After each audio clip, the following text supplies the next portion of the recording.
Welcome back to another episode of Lost in the Farmer's Market Garden Shorts. Today we have a special episode because we're talking about the holiday collection of plants. And some of this is stuff we're revisiting and some of this is stuff we're talking about for the first time. So, today we have this lovely... look at that thing. Now, I know what you're wondering, what is that? Well, that is a Euphorbia.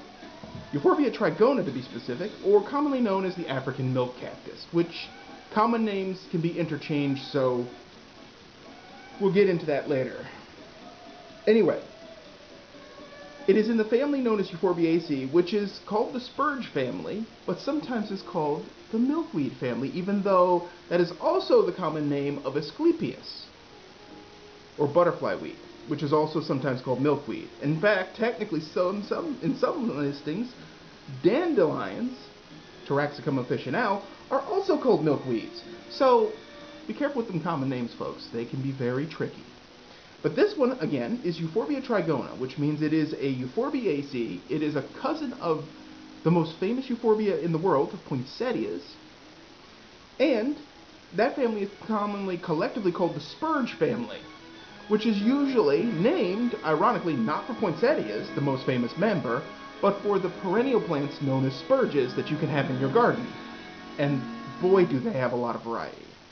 But this particular member is native to Western Africa. It is notorious for getting up to 7 to 9 feet tall outdoors in the ground, and indoors 2 to 4 feet maybe. However, they have one little problem. They have a very shallow root system. So if you're going to put one in a tall, narrow pot, you're going to have some ballast. So it's going to have to be sunk into a larger pot with enough weight to counterbalance the weight of the plant itself. Or it may tip itself over. Yeah. These things, the pictures of them surviving in the wild are quite amazing, but there's for every one picture of one growing perfectly straight and beautifully, dozens of them toppled over and then just growing all on the ground like a weirdo. That's how the nature do. But anyway, it is hardy in USDA zones 10 through 11. It prefers a soil pH between 6.1 to 7.8. Its exposure is full sun outdoors and bright direct indoors. As I said, outdoors it can get to 7 to 9 feet tall, but indoors it can get 2 to 4 feet tall, and its spread is 2 to 4 feet outdoors and maybe 1 to 3 indoors. Our specimen here, that's a couple years old, is definitely not at that level yet. I mean, yeah, I can see the 2 feet part, but that's about all we got. Anyway, so it's got a bunch of other names. Candelabra cactus, cathedral cactus, Abyssinian euphorbia, friendship cactus. Now, I like that last one. That just sounds so nice. Here's my friendship cactus. It's not a cactus, and we're not friends. I don't know, I'm just saying.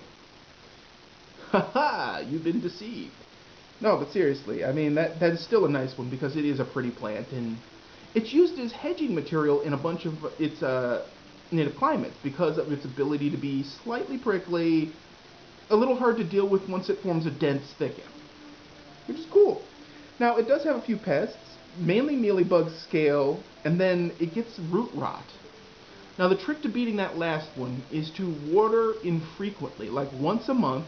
You'll be able to tell after a while when the section between the spines sinks in a little bit, especially on the new growth. It doesn't actually wilt, so you're going to have to learn to look for when it's sort of shrinking. If you've dealt with Spear sansevieria, you know to look for it to look like it's sort of desiccated, except not quite. It's hard to describe it. You'll see wrinkles start to form in the flesh. That's the best way to describe it. Well, anyway, it prefers a monthly balanced fertilizer, which would be something like a 5-5-5 or a 10-10-10, nothing too strong. That would be in liquid format and then mixed to the dilution rate necessary for application. Obviously, you should not fertilize during the cold months because inevitably that's when the plant's in its dormant period. So mid-fall through maybe early spring, just water sparingly, no fertilizer. Start fertilizing when it gets warm in the spring, all the way through summer into early fall, that sort of deal. Lastly, And this is the part that drives me nuts. These buggers are slow growing. And we're going to just rotate the camera a bit to show you the other one. This is the one that was done in the last video, because I know some of you are like, well wait, didn't you cover this? That's the traditional green one there against the wall and near the window. You can see, actually, if you look at the main stem, you can see the notch where it spurted that growth with all the arms on it, and then you can see where it narrows at that top, and then you can see the new growth spurt, and that's just how they do. Now, like all Euphorbia, this plant has sap that is slightly caustic and a skin and mucous membrane irritant. I don't recommend using it for medicinal purposes. I definitely do not recommend smoking it, because someone out there's totally going to try to smoke it, because that's going to be their first question. Don't use it internally. I would keep it out of the way of pets that like to chew on anything green, though in this particular case, this plant isn't exactly green. It's more of a reddish color. And that's what makes this one different than the one that I just showed you. This variety expresses as red. Its leaves are red. It has a deep reddish color on the spines. It's uniquely different. I had a few of these, and before I could get them in the video, they sold out. Well, they're back in stock, folks, and so if you know where the market is and you want to come on down, you can get one. That's my cheap plug of this episode. But anyway, that's Euphorbia trigona for you, or African milk cactus, as it were. If you have any questions, or you want to talk about your Euphorbia trigona, please leave a comment in the comments section. As always, if you like this episode, hit the like button. Please hit the subscribe. We're trying to get up to that 200 mark.